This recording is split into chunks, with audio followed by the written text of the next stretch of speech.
Welcome to Kenton Teaches. Enjoy the video. In this video, I will show you how to make long-lasting Play-Doh. This recipe is simple and uses common kitchen ingredients you likely already have.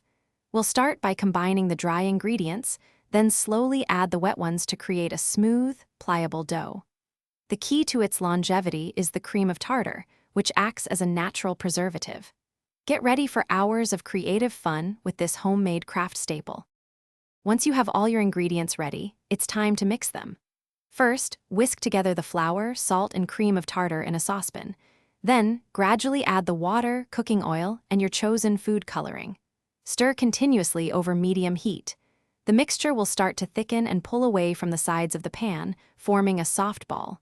This cooking step is crucial for achieving that perfect, long-lasting texture. Hey everyone, if you're finding these Play-Doh tips helpful, please hit that like button and subscribe to the channel.